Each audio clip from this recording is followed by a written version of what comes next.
Yeah. Go play. Okay. Let me see if I can get my mic. Where's my mic? I know, I've never done this before. Oh, it's right here. Okay. So hopefully you can hear me pretty well. Um, it's a decent day. It's nice. It's clear. Slightly overcast. But that means you can see the new growth in the garden without being,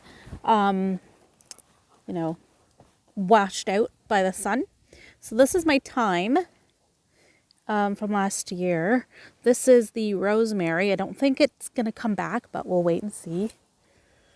And this is another thyme. And these guys are still going strong, and they're fragrant and dried. And I'm not sure if I'm going to harvest that to use it, because I have a lot still in the cupboard. And here is my little mint. I put mint in here last year, so I can see, this is the main mint plant here, and we can see new growth here. These are little wild, like, strawberries. We've never gotten anything off of them, so I don't know. This is where I had my hyssop. It's a native plant to our area, so I think it's coming back. Yeah, right here. See the green there? Yep. New growth. Sounds like our chicken is laying an egg. I still haven't collected any eggs. I mean, we're not using them right now. So this is a Russian blue sage, and it should be coming back. Like, it should have set seed so to come back. And I have my catnip. Yay! Look. Oh, there. Catnip's coming back. So that's great.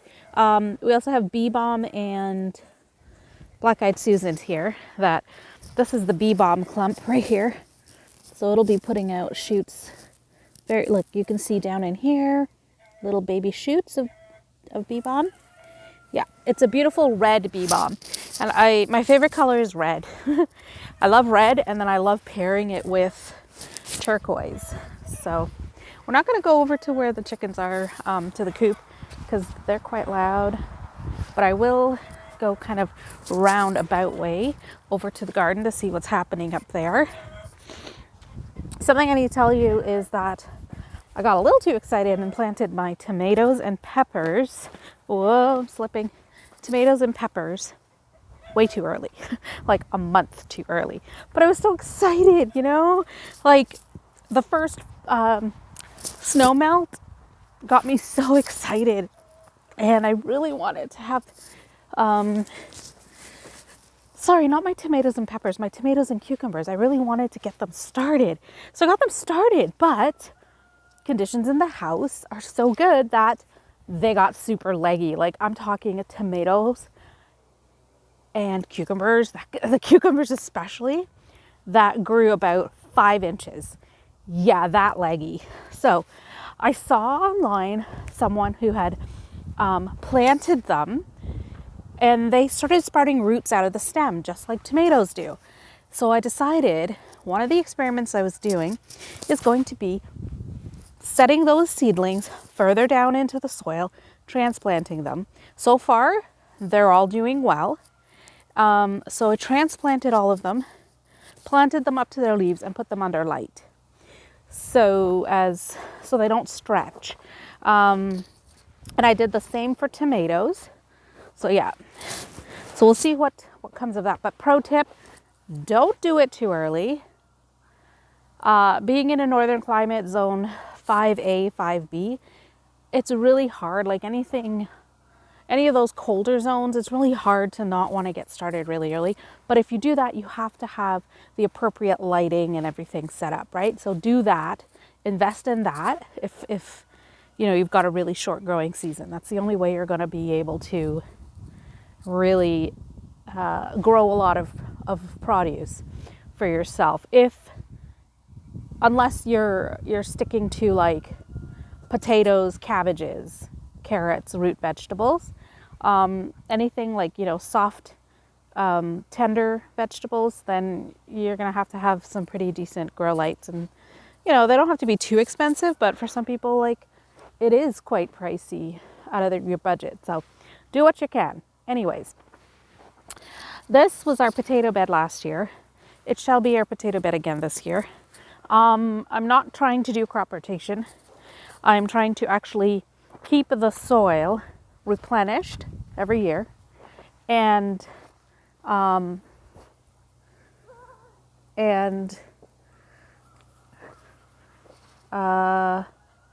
lost my train of thought. Keep the soil replenished every year so that, and healthy. So maybe after potatoes, I'll seed in a winter cover crop, and that'll bring nitrogen back into the soil, or whatever it is that potatoes take out of the soil. And companion planting is another good way to not have to rotate your crops. So all of this was potato here, tomato in the middle. This is all going to be dug over, and up until these here, these what do you call them? Stalks. Those are garlic stalks. So I know that this side of the bed is garlic, and so we're really excited for that to come up this year. It did really well last year, and we're expecting a bigger crop this year, of course. So let's go over and look at our fruit trees. This here is a pear. They're baby trees, but you know, here it says it's a, what is it? Dewdrop Pear. I didn't even remember the name of this thing. Little buds on it already. This is our, I think it's Anjou or Bartlett actually. We like Bartlett. So yes, Bartlett eating pear.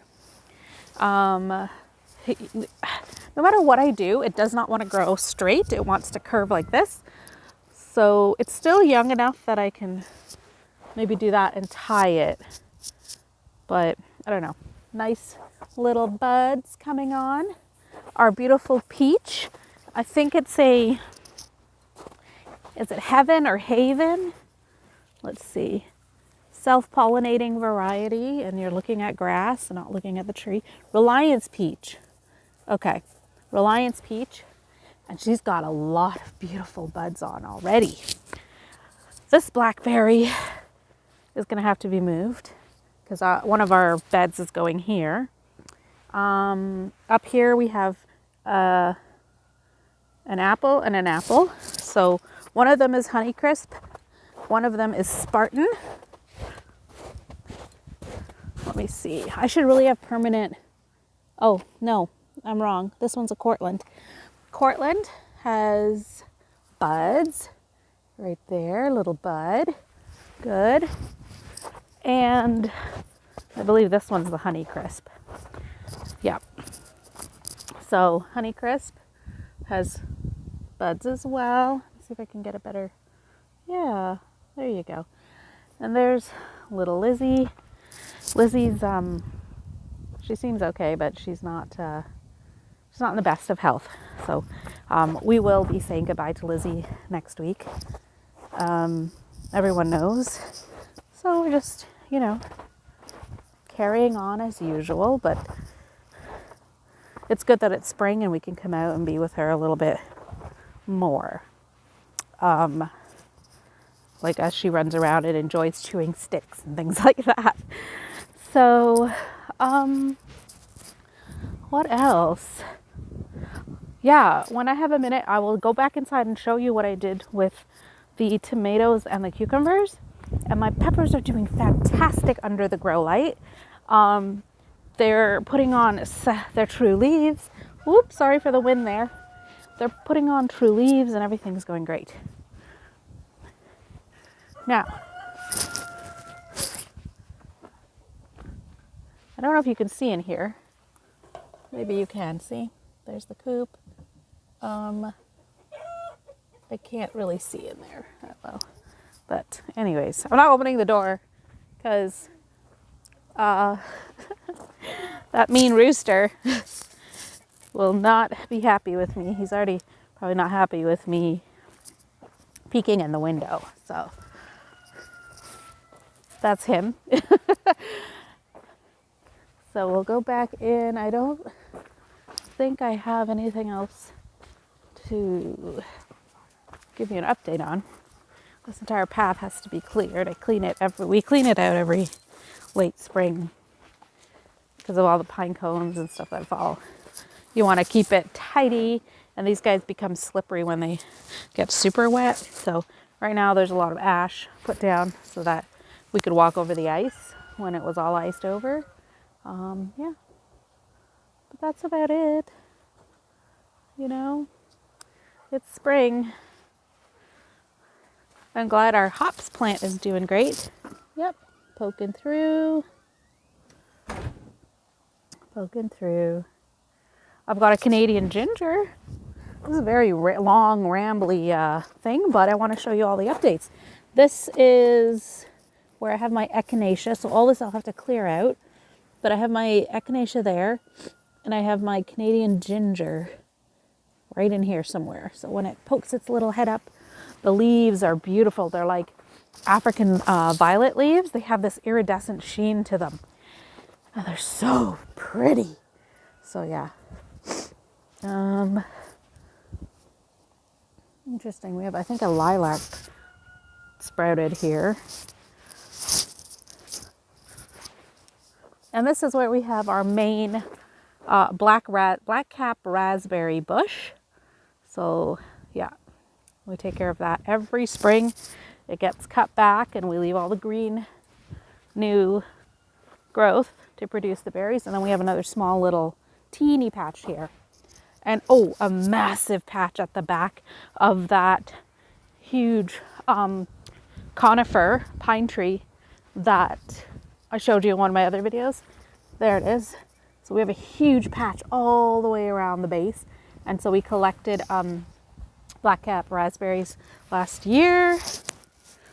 And yeah, little chair. Oh, we have a lot of cleanup to do this spring. Everything that, like, say, gets on the deck up there gets blown underneath the lilac here.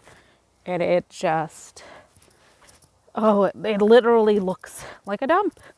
But anyway, let's go back in and I'll show you how the cucumbers and the tomatoes look. So we're back inside. Here are the Romas that I transplanted. They're still leggy. Oh, you can't see them from that angle. Anyways, but here are the cucumbers. See how I potted them up right up to the tippy top, as far as I can go. And then, oddly enough, in these, I couldn't get them, where are you? In these, I couldn't get them down far enough for fear of snapping them. So we'll see how these guys do. They're quite leggy. And then I re-potted them in the original container, these 4. And these guys, I had to swirl their roots around. And they seem happy. Here's some more with borage.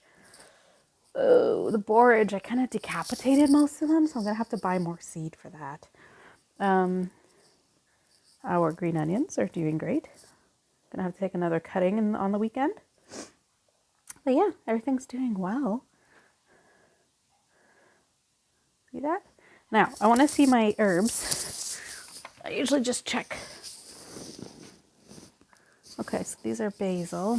All these guys going to need water now. So I'm going to go do that. All right, ta-ta.